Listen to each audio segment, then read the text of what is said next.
Hello guys and welcome back to a new video. So আজ সন্ধ্যাবেলা খেলা হলো Chelsea versus Brentford, another London derby. আর Chelsea আবার 2 পয়েন্টস ড্রপ করলো।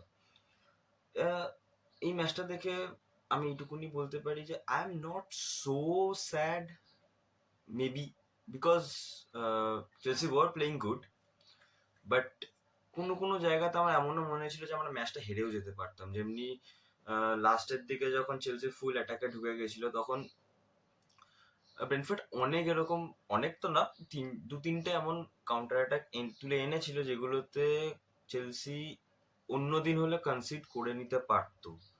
থ্যাঙ্কফুলি আজকে সেটা করেনি। তো ফার্স্টে লাইন আপটা একবারে আসি। লাইন আপটা দেখে তো আমার মিনি হার্ট অ্যাটাকই এসেছিল বলতে পারো। ড্রিউসবেরি হল, এনকুঙ্কু আর মালোগুস্তো আর রিস জেমসকে একসাথে খেলানো, এই এই এই প্ল্যানটা কেন মারেস্কা করলো আজকে আমি জানি না। মেবি আমি তাও মানলাম এনকুঙ্কু অ্যান্ড ড্রুসবেরি হলকে খেলানোর কারণ পালমার আর জ্যাকসন সবে ইঞ্জুরি থেকে রিটার্ন করেছে, ফাইন, আমি মানলাম। বাট মানে ওদেরকে একটুখানি রেস্ট দিতে চাইছিল, সেকেন্ড হাফটাতে খেলাতে চাইছিল। বাট আমার একটা প্রশ্ন হচ্ছে যে Cucurella is fit and fine. Cucurella easily 90 minutes খেলতে পারে, ঠিক আছে। কুকুরেলা এই সিজন প্রচুর লোড নিয়ে খেলেছে, প্রচুর ম্যাচ খেলেছে, মানে একটু টায়ার্ড হতেই পারে। বাট এর পরের উইকে যে ম্যাচগুলো আছে সেই ম্যাচেও কুকুরেলাকে রেস্ট দেওয়া যেতে পারতো। রিস জেমস আর মালাগুস্তোকে একসাথে খেলিয়ে দেওয়াটা is not a good decision for me at least. তাও ফার্স্ট হাফে Malo Gusto was playing at the left, why? He is not Reece James. Reece James is a complete player যে সব জায়গাতে খেলতে পারে। ডিফেন্সিভ মিডেও খেলেছে এই সিজনে, ভালো খেলেছে। লেফট ব্যাক খেলেছে আগে, মোটামুটি ভালোই খেলেছে। রাইট ব্যাক তো he is a professional right back. So at least Reece জেমসকে লেফট, তুমি যদি মানে মারেস্কা যদি দুজনকেই একসাথে খেলাচ্ছে, দুটো রাইট ব্যাককে একসাথে খেলাচ্ছে একটা ম্যাচে, তো যে লেফট ব্যাকে খেলতে পারবে বেটার তাকেই খেলানো উচিত। সেকেন্ড হাফে যেমনি চেঞ্জ করে নিয়েছিল, রিস জেমস লেফটে চলে গেছিল, মালাগুস্তো রাইটে চলে গেছিল। But Malo Gusto is not a complete player like Reece James. But he is talented. Malagusto is very talented player. He's a very talented player. I know.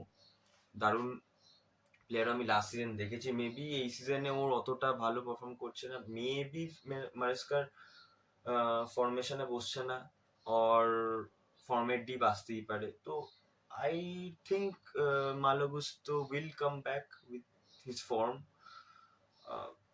He is a good player for me, in my eyes Malo Gusto is a very good player. But Nkunku চলছে না।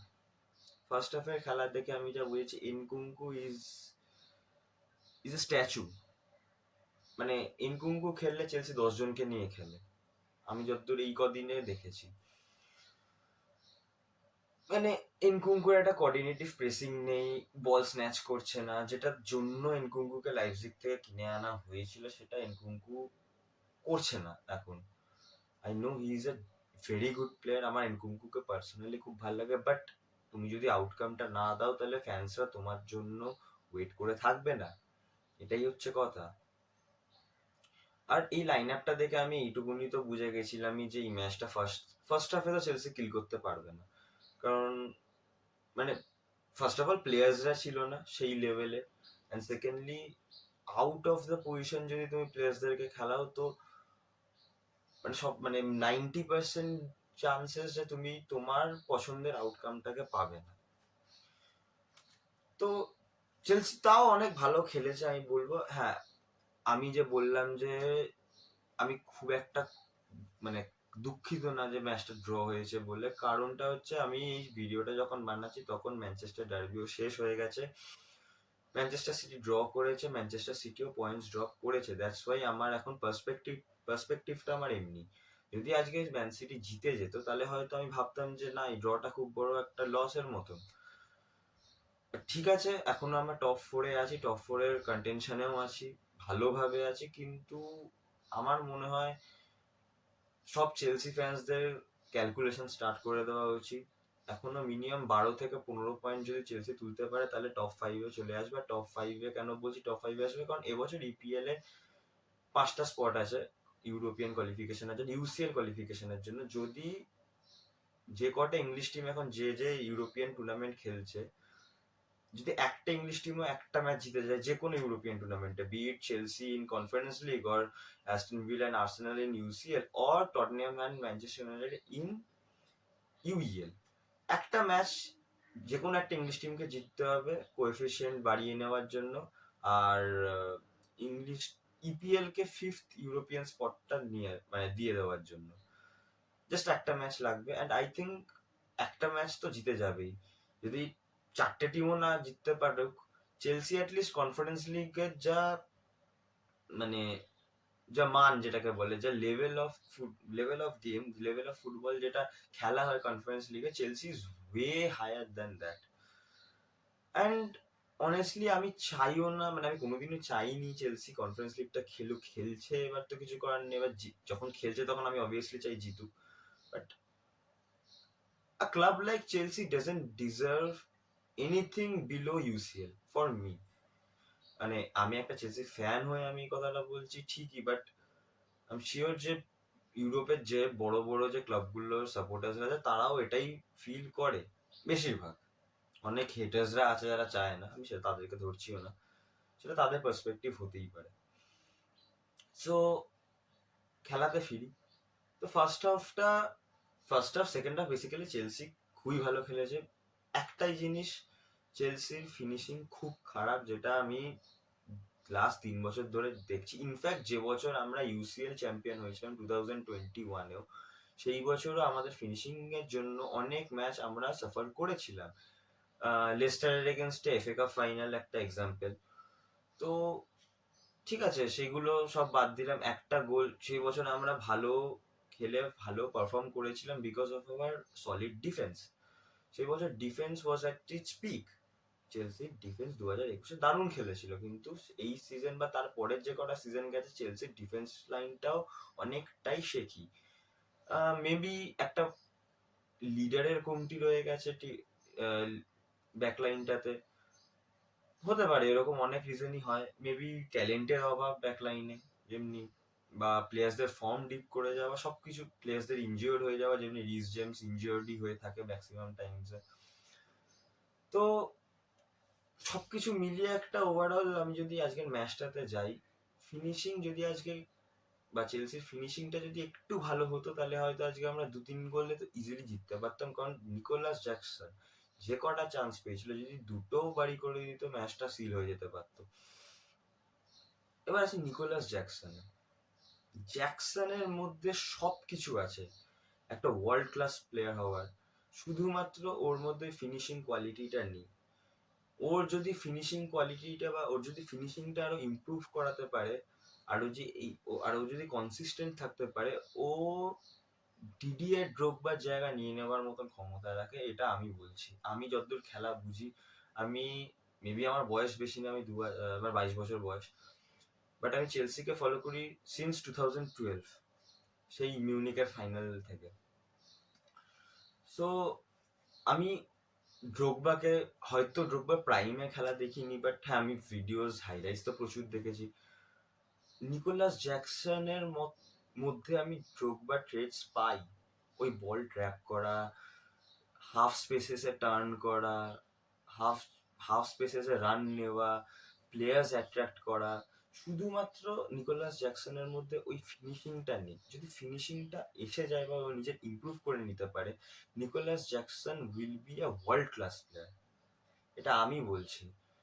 ঠিক আছে, দেখা যাক, সবারই improve করার একটা জায়গা থাকে, সবাই ইমপ্রুভ করতে পারে, নিশ্চয়ই পারবে। ও যদি ইমপ্রুভ করে নিতে পারে then I will be the most happiest person in this world. চেলসির জন্য এত ভালো একটা স্ট্রাইকার, ডিয়েগো কোস্টার পরে এত ভালো একটা স্ট্রাইকার পেয়েছি। কারণ ডিয়েগো কোস্টার পরে চেলসি কোনো সেরকম প্রপার নাম্বার 9 আসেনি। চেলসি স্ট্রাইকিং লাইনে প্রচুর অপশনস ইউজ করেছে, ট্রাই করেছে, বাট সেরকম আউটকাম আসেনি তাদের থেকে। তো আই উইশ জ্যাকসন যদি নিজেকে ইমপ্রুভ করিয়ে নিতে পারে তাহলে it will be the best thing that could happen to Chelsea right now. তো ফার্স্ট হাফে মানে বেসিক্যালি দুটো হাফেই চেলসি খেলেছে। ব্রেন্টফোর্ড যেমনি বেসিক্যালি মিড টেবিল টিমসরা করে বড় টিমসদের এগেনস্টে, ডিফেন্স লাইনটাকে মেনটেন করে রেখেছিল, ডিফেন্সিভ শেপটাকে মেনটেন করে রেখেছিল, চান্স পাচ্ছিল অ্যান্ড কাউন্টার তুলছিল। তো ওই কাউন্টারগুলোকে বলবো চেলসি মোটামুটি ভালোই ডিল করেছে আজকের ম্যাচটাতে। কিন্তু হ্যাঁ, কয়েকটা এমনও চান্স ছিল যেখানে গোল খেয়ে যেতে পারত। স্যানচেজ ভালো সেভ করেছে, আমি তো বলবো। রবার্টো স্যানচেজকে এমনি সব চেলসি ফ্যান্সরা খুবই অপছন্দ করে, ও ভুলভাল গোল খায় বলে। বাট ঠিক আছে, আজকের পারফরমেন্সটা আমার অ্যাটলিস্ট ভালো লেগেছিল। ইনজো ফার্নান্ডেস একটু ইমপেশেন্ট হয়ে পড়ছিল আমার যতদূর মনে হচ্ছিল সেকেন্ড হাফে লাস্টের দিকে, ফাইনাল থার্ডে গিয়ে শট মারছিল উল্টো পাল্টা। ঠিক আছে, ও টিমকে হেল্প করার জন্যই করছিল যাই করছিল, বাট আমার মনে হয়েছিল যে কয়েকটা অকেশনসে ও যদি পাস খেলাতে পারতো, আশেপাশে অনেক প্লেয়ার্সরা প্রেজেন্ট ছিল সেই মোমেন্টে, যদিও পাস খেলাতে পারতো তাহলে হয়তো আরেকটুখানি ক্লোজ যেতে পারতো গোলের জন্য ওই মুভগুলো। বাট ও শট মেরে দিচ্ছিল, সেভ হচ্ছিল, কয়েকটা ভালো সেভ করেছে ব্রেন্টফোর্ড গোলকিপার, কয়েকটা বার পোস্টেরই উপর দিয়ে বেরিয়ে গেছে। তো এরকম ভাবেই খেলাটা চলেছে। চেলসি মেনলি অ্যাটাক করেছে, চেলসি পুরো ম্যাচটা খেলেছে, মিডফিল্ড চেলসিরই আন্ডারে ছিল পুরো, উইংস গুলো মোটামুটি খেলেছে চেলসি, বাট ফিনিশিংটারই অভাব। আর ক্রসেস, আমি যদি ক্রসেস নিয়ে কথা বলি, চেলসির ক্রস গুলো এত বাজে এত বাজে, ডেলিভারিটা বলছি না, অ্যাটেম্পটা বলছি। যখন ক্রস বক্সে ফেলা হচ্ছে, যখন বক্সে তুলেছে ক্রসটা দুটো সাইড থেকে দুটো উইঙ্গার, মাঝখানে আমি ম্যাক্সিমাম ওকেশনসেই দেখছি কেউ প্রেজেন্ট নেই বলটাকে চ্যালেঞ্জ করবে বলে। এটাই আমার মেন প্রবলেম লাগছে এই চেলসি ফরমেশনটাতে আর এই চেলসি ক্রসেস গুলোতে। যদি এইটাকে একটু ঠিক করে নিতে পারে তাহলে Chelsea can be a very threatening team on the crosses. দেখা যাক, এখনো সিজন কিছুটা বাকি আছে, চেলসি টপ 4 এর কন্টেনশনে এখনো আছে। বাই দ্য ওয়ে আজকে লিভারপুলকে ফুলাম হারিয়ে দিয়েছে, আর আমাদের নেক্সট কিছু ম্যাচের মধ্যে ফুলাম অ্যাওয়ে মানে ক্রাইভেন কটেজে আমাদের ফুলামের সাথে খেলা আছে। তো it will be very important and a very hard game for Chelsea. Ipswich টাউনের সাথে চেলসির খেলা আছে। ম্যান ইউনাইটেড মানে ম্যানচেস্টার ডার্বি ড্র হয়ে গেছে আজকে, which was very good for me as a Chelsea fan, because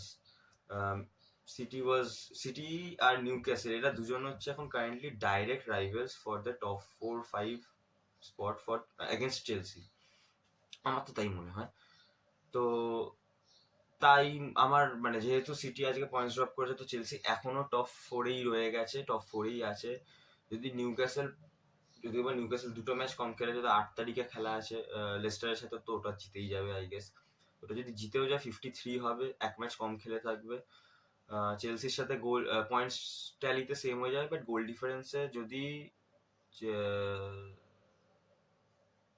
5 গোলের কম মারে তাহলে আই গেস চেলসির থেকে গোল ডিফারেন্সে নিউক্যাসল নিচেই থাকবে, হয়তো 5th স্পটটাতে ঢুকে যাবে Newcastle, because point wise Newcastle তখন ম্যান সিটির থেকে 1 পয়েন্ট লিডে থাকবে।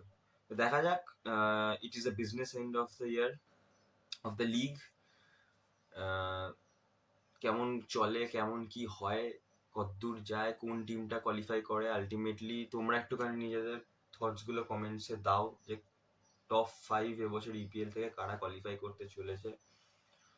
আমার তো মনে হয় Liverpool, forest, Newcastle, Chelsea and Arsenal. অর্ডারটা তোমরা বুঝে নাও, অবভিয়াসলি যা আছে এখন যা চলছে। টপ 2 আই গেস সিল হয়ে গেছে, এখন 3, 4, 5 নিয়ে যা এই চলছে। বাই দ্য ওয়ে যে ফরেস্টও হেরে গেছে অ্যাস্টন ভিলার কাছে, Aston villa is a serious contender of the UCL spot. এটা অ্যাস্টন ভিলাকেও মাথায় রাখতে হবে, অ্যাস্টন ভিলা খুব ভালো খেলছে, Aston villa is directly challenging Newcastle, Chelsea and city for the UCL spot. So এই 3টে স্পট নিয়ে 4-5টা টিমের মধ্যে তো ফাইট হবে লাস্ট দিন পর্যন্ত আমার যতদূর মনে হয়। টপ 2 আমার মধ্যে সিল হয়ে গেছে, আর্সেনাল আর লিভারপুলই থাকবে। লিভারপুল চ্যাম্পিয়ন্স হয়েই গেছে প্রায়, আর আর্সেনাল সেকেন্ডে আছে, আর আই থিঙ্ক আর্সেনাল সেকেন্ডেই ফিনিশ করবে এবারও। তো 3-4-5 is the spot to pick. দেখা যাক কি হয়। আশা করছি চেলসি এবছর টপ 5-এ কমপ্লিট করতে পারবে, অ্যান্ড নেক্সট ইয়ার আমরা ইউসিএলটা খেলবো, ভালো খেলবো, এটাই আশা করছি। সো এটাই ছিল আজকের একটা ছোট চেলসি ভার্সেস ব্রেন্টফোর্ড রিভিউ। দেখা হচ্ছে খুব শিগগিরই নতুন ভিডিওতে। Till then, goodbye and up the চেলস।